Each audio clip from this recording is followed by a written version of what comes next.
নরসিংদীর মাছ চাষী হাজী আব্দুল মোমেন মাত্র 1000 পাঙ্গাস মাছ চাষ করে শুরু করেন মাছ চাষ। এখন তিনি 73 একর জমির ওপর 24টি পুকুর, 2টি ফিশ ফিড মিল গড়ে তুলেছেন। তিনি কার্প জাতীয় মাছ চাষের পাশাপাশি কই মাছকে মনে করেন অধিক লাভজনক। এজন্য তিনি কই মাছের উপর দিয়েছেন বেশি জোর এবং পেয়েছেন সাফল্য। চলুন তার মুখে শুনে আসি তার সাফল্যের কথা। 2004-এ পেপার পুস্তক থেকে কই চাষের উপর ধারণা নিয়ে ময়মনসিংহের একটি হ্যাচারি থেকে 1 টাকা দরে হাফ ইঞ্চি সাইজের 15,000 পোনা কিনে হাজী আব্দুল মোমেন 1.5 মিটার গভীর 40% এই পুকুরে কই মাছের চাষ শুরু করেন। উৎপাদন আশাতীত হওয়ায় তিনি কই চাষে আরও আগ্রহী হন। বৃদ্ধি পেতে থাকে তার পুকুরের সংখ্যা। বর্তমানে প্রায় 70 বিঘা জমির 24টি পুকুরে চলছে তার কই সহ অন্যান্য মাছের চাষ।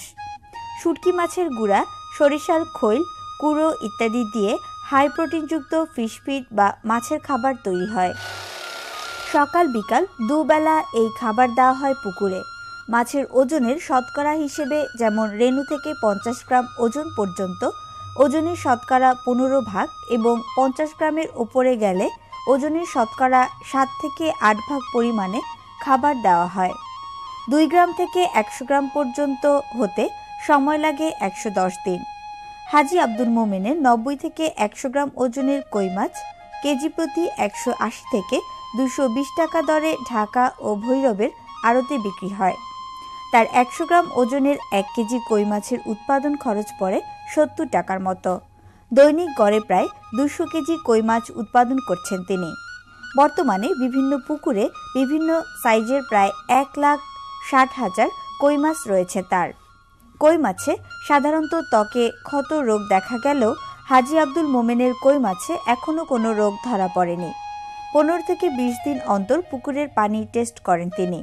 পানি খারাপ হলে বেশিরভাগ ক্ষেত্রে চুন দিয়ে সেটা ভালো করেন তিনি। কই মাছের চাষ প্রসঙ্গে হাজী আব্দুল মোমেন বলেন, আমি 2003 এবং 2004 কিছু সংখ্যক করতেছিলাম, তো এখন ইনশাল্লাহ প্রায় আমি 1,60,000 কইয়ের চাষ করতেছি আর কি।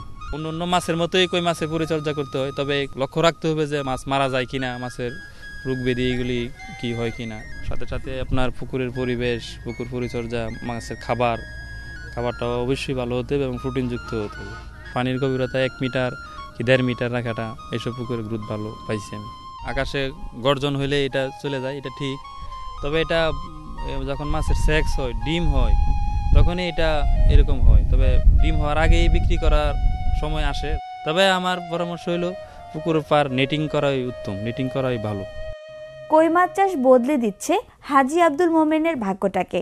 তাই আপনিও কই মাছ চাষ করে নিজের ভাগ্যটাকে বদলে দিতে পারেন।